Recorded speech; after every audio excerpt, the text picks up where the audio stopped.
Assalamualaikum warahmatullahi wabarakatuh. Perkenalkan mahasiswa Lambaran dengan PM 243510343. Kali ini saya akan membaca buku PMWeb bab 11 dengan judul besar Database Persistent dan ORM.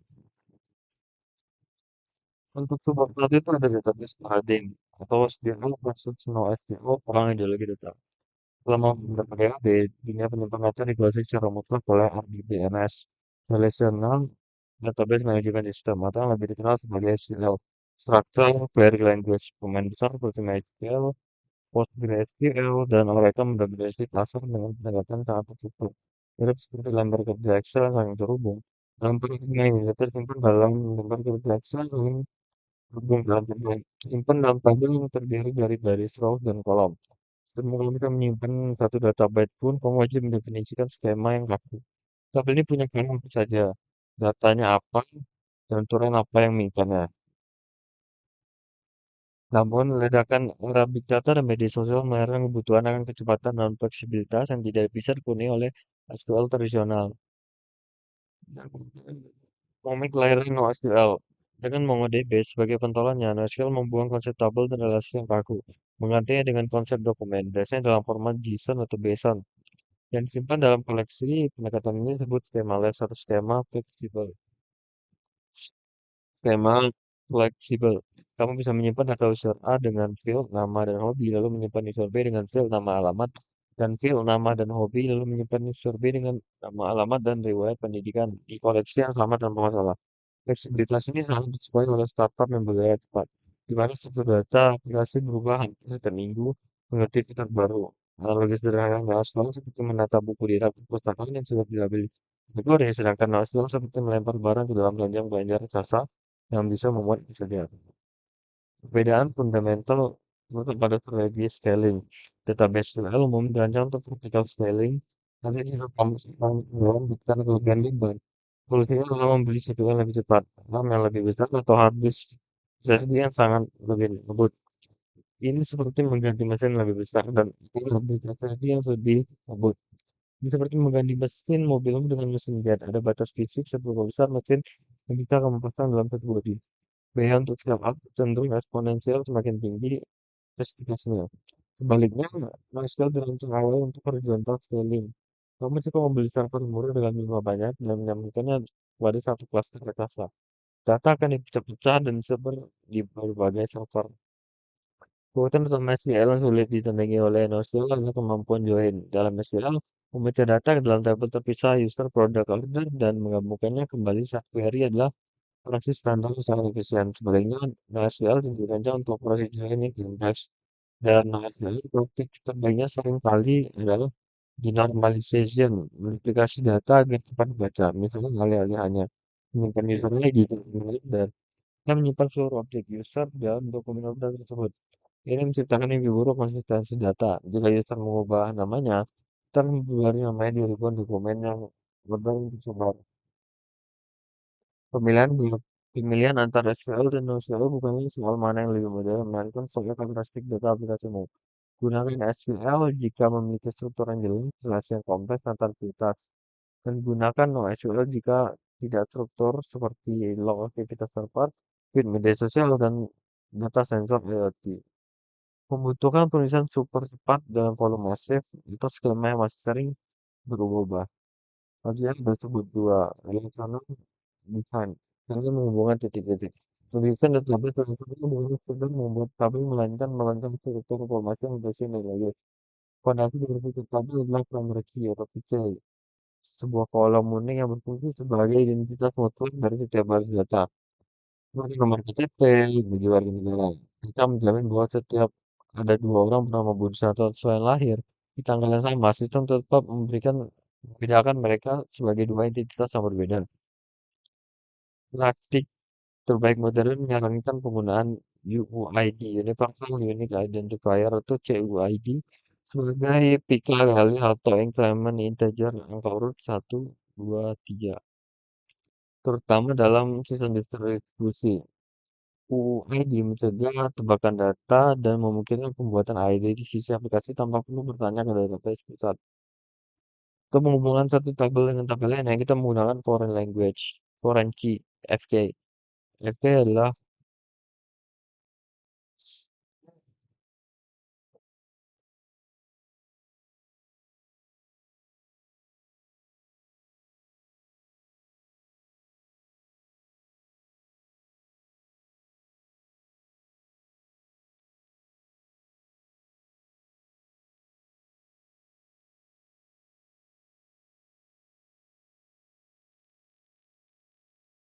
ada tiga jenis relasi utama yang harus dipahami arsitek data. One to one, satu banding satu, terjadi ketika satu baris di tabel A hanya berhubungan dengan satu baris tabel B. Contohnya user dan user profile. Jika dipisah untuk alasan performa, one to many satu banding n adalah relasi paling umum, di mana satu entitas induk memiliki banyak anak. Contohnya satu user bisa memiliki banyak post, tapi satu post hanya milik satu user. Terakhir, many to many adalah yang paling kompleks. Contohnya mahasiswa dari mata kuliah. Database relasional tidak bisa menangani M banding N secara langsung. Kita membutuhkan junction table, misalnya tabel enrollment yang isinya hanya pasangan student ID dan course ID. Desain skema yang buruk adalah efek dari aplikasi yang lambat dan sulit diharap. Hal memulai yang sering terjadi adalah penyimpan data multi value dalam satu kolom. Misalnya kolom hobi diisi string mancing game tidur. Ini melanggar aturan normalisasi pertama dan membuat pencarian seperti cari semua user yang suka game menjadi sangat lambat karena database harus membedah string satu persatu. Seorang backend engineer yang baik akan menghabiskan waktu lebih banyak di depan papan tulis merancang diagram IRD sebelum menulis satu baris kode SQL pun. Struktur data yang benar mungkin bertahan bertahun-tahun sementara kode aplikasi bisa tulis ulang kapan saja.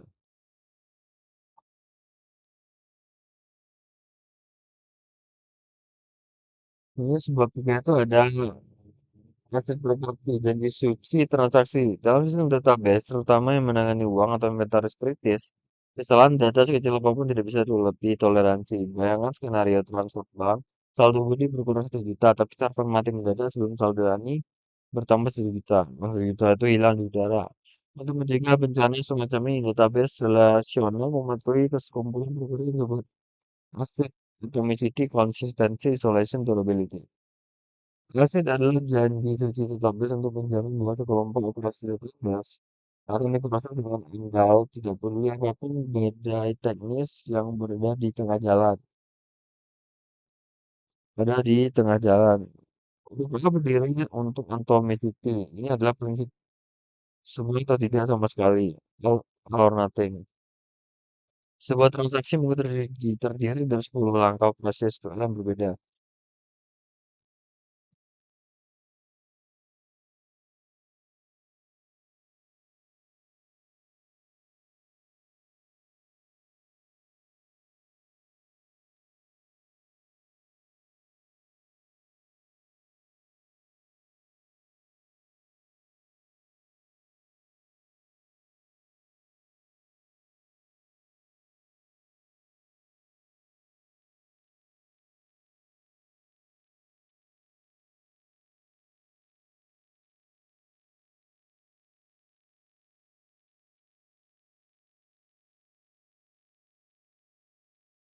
Progres terakhir adalah durability atau daya tahan. Ini menjamin bahwa sekali transaksi dinyatakan sukses, maka perubahan datanya berisiko permanen dan abadi.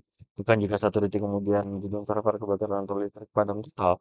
Dan database mencapai ini dengan cara menulis log transaksi, write and log, ke piringan disk fisik sebelum mengonfirmasi sistem. Selama hard disknya tidak hancur fisik, data tersebut akan bisa dipulihkan.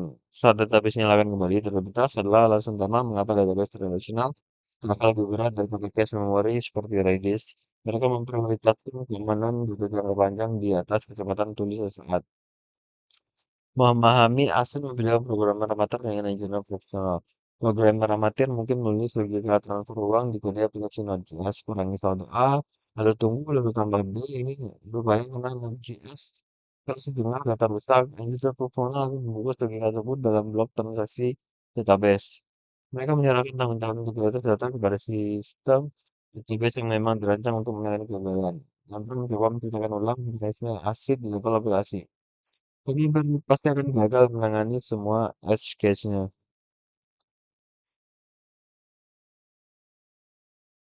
Tapi sebelum itu adalah ORM, Object Relational mapping jembatan bahasa. Ada jurang pemisah yang besar antara cara kita menulis di aplikasi dan cara mengerti menyimpan data di kode JavaScript. Di database, kita bekerja dengan tabel, baris, dan foreign key. Ketidakcocokan ini disebut impedance mismatch. Cara ini nonton typo tapi tidak memiliki fitur autocomplete. Lawan visual injection tidak hati-hati dan sulit maintenance karena perubahan nama kolom di database yang tidak otomatis terdeteksi error di kode aplikasi. ORM merupakan hadir untuk solusi masalah ini. ORM adalah library yang memungkinkan kita berinteraksi dengan database menggunakan bahasa pemrograman yang kita kuasai. Tanpa perlu menulis sintaks yang eksplisit. Contoh populer di ekosistem Node.js JavaScript modern adalah Prisma, Type ORM, dan Drizzle. Keuntungan terbesar dalam menggunakan ORM modern seperti Prisma adalah type safety dan experience. Prisma, skema databasemu dan secara otomatis menggenerate definisi TypeScript. Ini berarti editor VS Code memberikan autocomplete cerdas setelah mengetik user, editor akan menampilkan daftar kolom yang tersedia. Jika kamu salah mengetik kolom, TypeScript akan langsung memberikan garis suara error sebelum kamu menjalankan kodenya. Fitur migration di ORM juga membantu kita bisa mengidentifikasikan perubahan struktur database dan file skema yang terbaca manusia dan ORM yang mengurus perintah alter table yang rumit itu secara otomatis. Namun RM bukanlah tanpa dosa. Masalah performa klasik yang sering menjebak pengguna RM adalah unperformed query problem. Masalah ini terjadi ketika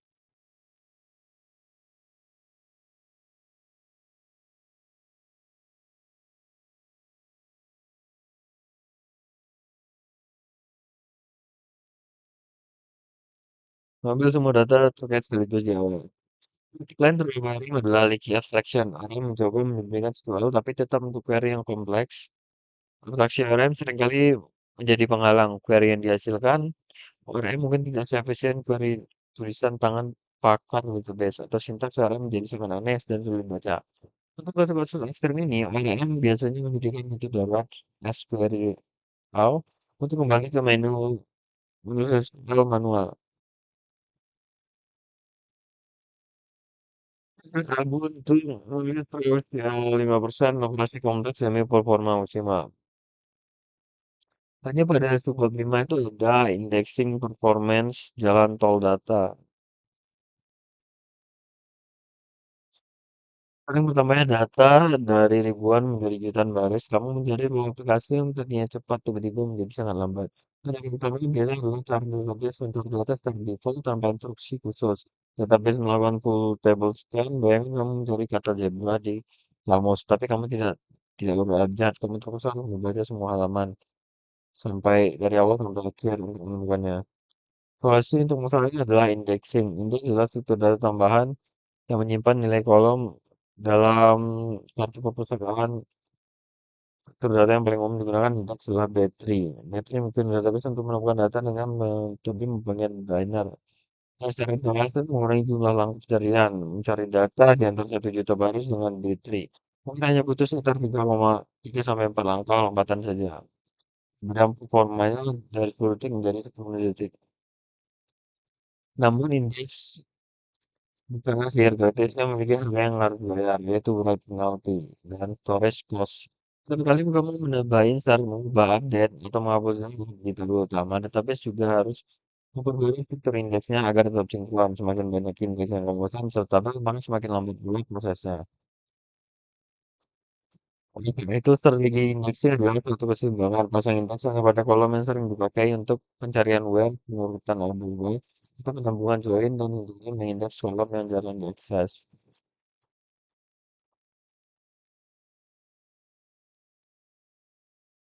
Tingkatan engine yang pertama adalah komposan indeks. Seringkali melakukan filter berdasarkan dua kolom sekaligus, misalnya where, last name, Joe, and first name, John. Memiliki indeks terpisah untuk last name dan first name ini tidak optimal. Composite index menggabungkan kedua kolom tersebut dalam satu struktur urutan. Aturan penting di sini adalah leftmost traffic rule. Indeks gabungan A, B bisa dipakai untuk mencari A saja, atau B, bersamaan tapi tidak dipakai untuk mencari bahasa tujuan. Cara kecil dan mungkin kalian jadi membuat indeks sangat menentukan efektivitasnya. Yang paling ampuh untuk mendetek masalah permohonan query adalah indeks client di adapter Seperti di database lain, perintah ini memungkinkan database untuk membiarkan rencana eksekusi sambil penerbangan menjalankan query-nya. Dari hasil explain ini bisa melihat apakah database menggunakan index atau terpaksa membaca seluruh tabel. Kita juga bisa melihat estimasi tes konfigurasi seorang database yang ini menghabiskan banyak waktu menganalisis output explain untuk menyempurnakan strategi indexing mereka. Kesimpulannya performa database jarang sekali untuk seluruh kepuasan ketika kamu sebagai nanti bukan untuk belajar yang yang membuat menambahkan dan menabung berbeda tidak ada yang menamakan film buruk yang melakukan foto dosen di luar jadi masih juga penting informasi dampak tinggi yang harus melakukan kami pola akses aplikasimu bagaimana untuk mencari data dan antara strategi indeks yang mendukung pola tersebut. Kedua ada sebuah integrasi keselamatan kegiatan data dan satu sama lain. Yang masuk terpengaruh mengetahui sebuah komponen yang paling kritikal karena ia berubah menyimpan kebenaran. Hal ini menggunakan blokcha atau konsep law mahfuz. Catatan memang memang mereka kasih nanti bagaimana harus dengan dalam surat evaluasi yang bukan bahwa itu memang tidak akan bukan berbicara ngomong besar mempelajari proses dari data mengajarkan kita tentang mulu global begitu kita begitu tapi dengan data tentang fungsi besar karena surprise seharusnya kita lebih takut jika amat kita hilang analitik data karena ketidakjelasan koordinatan konsep exit properties atau menjadi konsistensi isolation durability adalah Kandidat yang lalu dan pengalaman tim dalam pembangunan mengikuti mengajarkan totalitas sama ibadah tidak setengah-setengah transaksi taubat misalnya harus memenuhi semua syaratnya berhenti menyesal untuk tidak mengulangi agar komit bersama Allah ini ada konsistensi mengajarkan istiqomah data harus selalu mematuhi aturan yang diterapkan. Seorang muslim harus konsisten memenuhi batasan syariat dimanapun yang berada. Asalnya ada durability. Mengajarkan tentang keabadian. Data yang sudah dikomen harus bertahan meskipun dinikmati. Inilah dari analogi dari amal jariah. Amal yang terego adalah amal yang harus terus bertahan mengalir pahalanya meskipun pelakunya telah wafat. Misalnya ada desain relational database dengan Quran Key mengajarkan kita tentang pentingnya silaturahmi dan nasab. Coba tabel diri sendiri tanpa relasi seringkali kurang bermakna. Kekuatan data muncul saat ia terhubung dengan data lain. Dalam Islam, memutus hubungan adalah dosa besar. Organ record dalam database dianggap sebagai sampah integritas. Begitu pula manusia yang memutus hubungan dengan penciptanya atau sesamanya adalah jiwa yang kehilangan arah. Normalisasi data juga mengajarkan efisiensi yang menghindari israf. Ruang penyimpanan dengan menghilangkan duplikasi tidak perlu. Penggunaan orang ini mengajarkan kita tentang Kaiser, namun dengan peringatan akan ada taklit kita. Orang yang mengucapkan kita berinteraksi dengan database sama menjadi alumen. Mirip dengan orang awam mengikuti fatwa ulama. Namun masalah ini satu, barang yang juga tidak kawan akan dari asli bisa menyebabkan kinerja yang lambat dan memperoleh sistem seorang arsitek yang bijak. Mas, apa dari di balik layar abstraksi tersebut agar bisa mengambil keputusan yang paling maslahat. Terakhir, strategi indexing bersifat penjara data analogi yang persiapan. Menghadapi Yaumul Hisab, indeks membuat pengambilan data menjadi sangat cepat. Kira-kira kelak hisab akan berlangsung cepat bagi mereka yang terindeks dengan baik amalnya, yaitu mereka yang tertib hidupnya dengan niat tujuan dan hati bersih. Sebaliknya berkendara data tanpa indeks itu lambat dan berat. Gambaran bagi mereka dan hidupnya termaut. Tak perlu proses sehingga proses hisabnya menjadi lama dan menyusahkan. Mengoptimasi database adalah latihan dinawi untuk memahami berapa pentingnya peraturan demi perancangan pertanggungjawaban.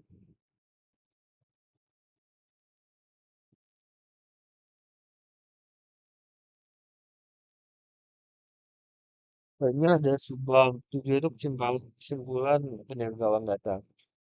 Yang pertama itu ada ideologi data, SQL, personal SQL. Kita belajar bahwa tidak ada database terbaik, ini hanyalah database yang paling cocok. SQL menang dalam integritas, sedangkan SQL menang dalam fleksibilitas. Kemudian yang kedua itu ada desain skema dan fondasi. Kita memahami bahwa aplikasi yang hebat dibangun di atas skema database yang ternormalisasi. Penggunaan PK dan FP yang tepat menciptakan single source of truth, mencegah duplikasi data. Ketiga itu ada janji susi aset. Itu menjadi bahwa menangani data kritis tidak boleh dilakukan sembarangan di level kode aplikasi. Mekanisme transaksi dan atur jaminan database dan data atau pembelaan sistem terduga. Ini ada ARM, teman yang tricky. Ini mengadopsi ARM untuk kecepatan pengembangan dan keamanan tipe. Namun kita tetap waspada terhadap jebakan N plus one query. Tetap open untuk memberikan ARM bekerja dan kamu nanti mengenai SQL dengan formal. Kalau yang kelima itu ada kecepatan bukan kebutuhan. Terakhir kita membongkar rahasia performa database. Menambahkan dalam tiga filosofi strategi indeks yang ingin tepat adalah fungsi untuk mengubah pencarian dari hitungan detik yang menjadi milidetik. Membaca substitution plan adalah skill wajib untuk mendiagnosis kelembatan query. Dengan data kini yang tersimpan lagi terstruktur dan cepat diakses. Tangan berikutnya adalah melindungi dari tangan-tangan jari audit.